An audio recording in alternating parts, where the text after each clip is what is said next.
ফোরামের সম্মানিত চেয়ারম্যান, সাবেক ছাত্র নেতা, সকলের প্রিয় আহ্বায়ক ডক্টর শফিকুল ইসলাম মাসুদ ক্রেস্ট তুলে দিচ্ছেন। ডক্টর শফিকুল ইসলাম মাসুদ পটুয়াখালী বাসীর পক্ষ থেকে মোবারকবাদ জানাচ্ছি। সাথে সহযোগিতা করছেন ডক্টর শেখ জামাল উদ্দিন ও ডক্টর শফিকুল ইসলাম মাসুদ।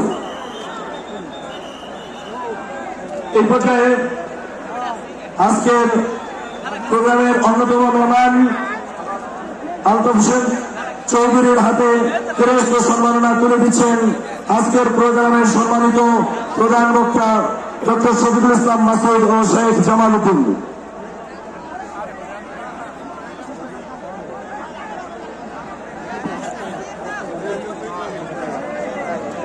আজকের প্রোগ্রামের সম্মানিত প্রধান বক্তার হাতে ক্রেস্ট তুলে দিচ্ছেন ডক্টর শফিকুল ইসলাম মাসুদ ভাইয়ের হাতে ক্রেস্ট তুলে দিচ্ছেন আজকের প্রোগ্রামের সম্মানিত মেহমান শেখ জামাল উদ্দিন। আজকের প্রোগ্রাম